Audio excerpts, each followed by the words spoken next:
Congressman Omar, Ma'am Isabel, and Vice Mayor Rigo, welcome po sa The Netherlands, The Hague. Kamusta po kayo, sir? Okay lang naman, sir. First time ko talaga mag-visit, pupunta dito. Ganda naman. Wala naman masabi sa weather, pero para sa kanila maganda na daw to. Is it your first time also in Europe or in the Netherlands? Sa Hague, first time. First time. Sa Hague, first time ko. Sir, is it okay to know kailan pa po kayo dumating dito?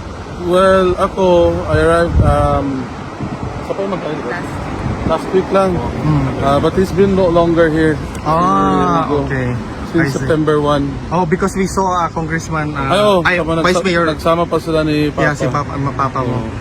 Sir, how do you feel right now that we are actually standing here sa Duterte Street? Kasi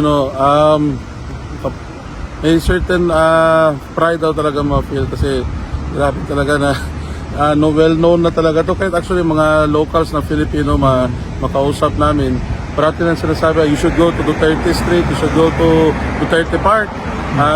Them saying that di pa nila kami kilala. So, kita nila Pilipino, mismo sila, gina-promote nila ang lugar. So, makasabi talaga ako na ganyan ka deep-seated talaga ang impact ni Lolo sa buhay nila na kahit dito kalayo na ng lugar, proud pa rin sila kay PRD. Okay, sir. Sir, may tanong lang ako, sir. Highly political po yung question because there's very clear effort from detractors of the Duterte family to impugn the family Duterte to all the anomalies, as the congressman yourself, sir, especially right now the anomalies hurled against your father, no? What is your reaction to this effort from the detractors, sir? Well, this is not something new naman. Since nung time ni Madam President Gloria Macapagal Arroyo, nung time ni Speaker Nograles, inahabol naman talaga ang family namin. Parati na gina-throw ng accusation sa yun nung time na nun kay then Mayor President Rodrigo Roa Duterte. Rodrigo Roa Duterte lang pala. Si Mayor Digong parati na gina-target nun. And then sa latter years ng Aquino administration, of course, dahil malakas na candidate ng lolo ko, sila rin nag-start. So itong admin nabago, admin ni BBM, di naman siya ganyan kabago. Parati talaga sila may masabi sa amin or ginalink sa amin kung ano man mga misgivings na nila or mga pagkukulang nila sa tao, gusto talaga na i-link sa amin. Ang totoo lang yan, wala kaming kakahiya talaga. As sa mga statement ni Papa, ni Congressman Pulong, you can check, you can go to the city, go to the first district, Papan. You can see na lahat ng projects, wala naman kaming ghost project, hindi sikat ang multo sa amin eh. Walang ghost project sa amin.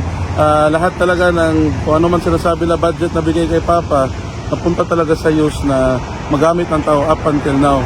Of course, yan talagang legacy ng pamilya since noong time ni PRD, build talaga. So marami talagang legacy projects, maraming bridges, ang interconnectivity ng buong Pilipinas naging stronger or at its strongest noong time ni Lolo. Speaking about legacy projects, wala akong masabi sa ngayon na administration. Okay. Sir, do you have already a schedule for you to enter and visit your lolo? Unfortunately, wala pa. At that aspect, we don't really understand why. Kami naman, immediate family naman considered sa amin. Actually, itong isa dito, si Vice Mayor, kapangalan niya pa nga. The second na nga to. So, we don't really understand why it takes this long for them to process na a request to visit our lolo, especially considering na buti sana nasa kabilang kanto lang to, medyo malayo pa naman.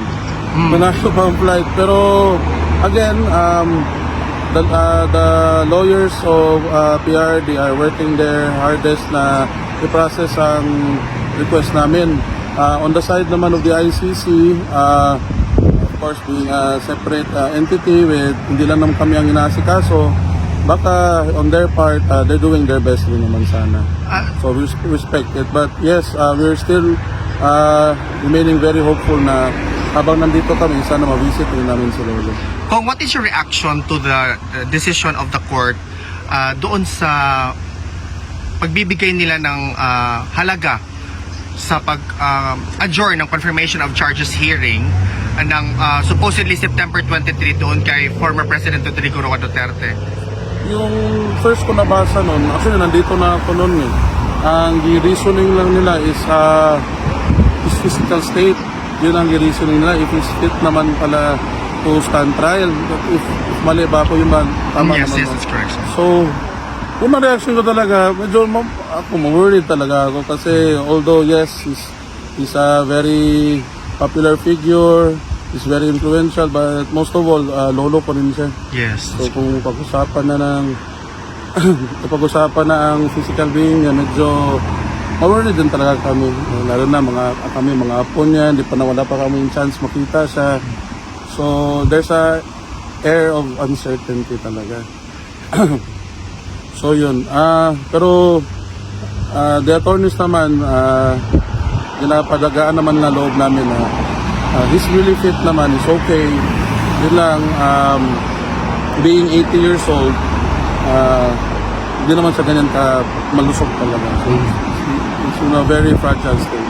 Kung, do you have a message to the detractors of the Duterte's family in general with their what people call excessive effort to impugn your family?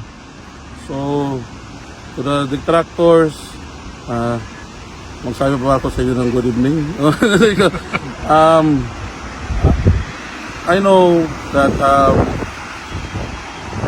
they tend to connect everything to our family. They tend to every mistake, every fault, especially the absurdity of it. Na for example, the Taal what is that? The Sabongeros, makonect pa sa amin. I know that there is a certain absurdity na makonect pa yan lahat sa amin. The flood control projects, which is good naman, gina-investigahan ngayon, pero they are still trying to connect it to us. Yun na nga sinasabi na nagbaha sa Manila, sa Davao investigahan. Correct. To our detractors, I know that you see that it's not really that within logic na makonect pa sa amin. So, I know by now you are very, very much aware that the Filipino people can no longer be fooled by whatever lies, whatever misguidance that you are telling to them.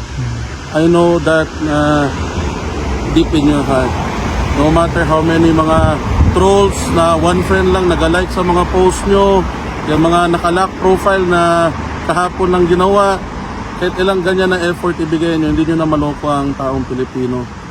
They are waking up and they are very aware.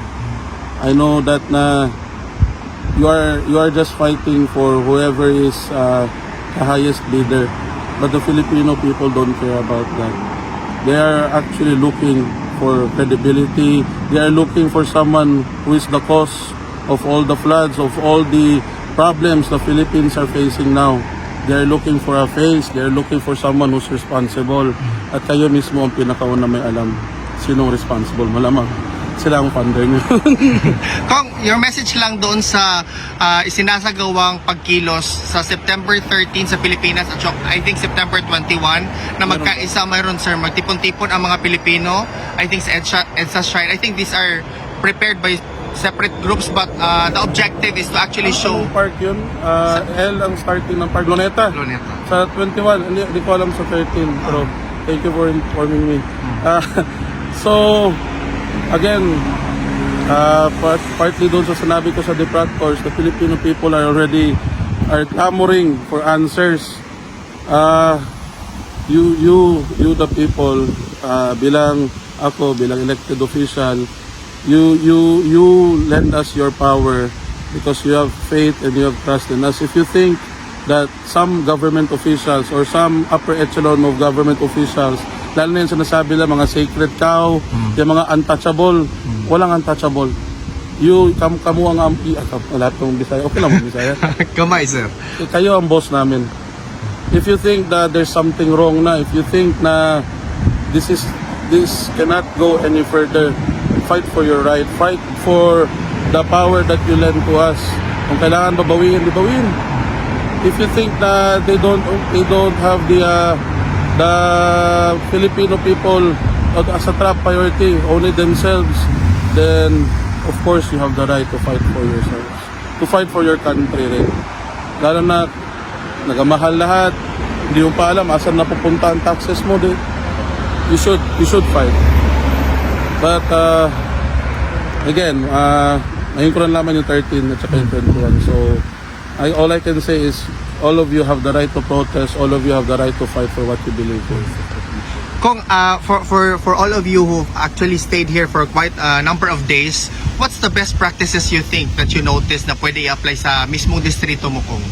Oh, actually, maganda sa itong bike, pero well, dito naman sa Den Haag, I'm sure na mas matanda pa ito sila naging city kaysa sa Philippines sa country. So, grabe siguro ang planning that come to this. Pero kung meron man ako malagay sa district ko dito, siguro I'm just very hopeful The public transport system nila dito, sobrang organized, sobrang, well, on time naman rin.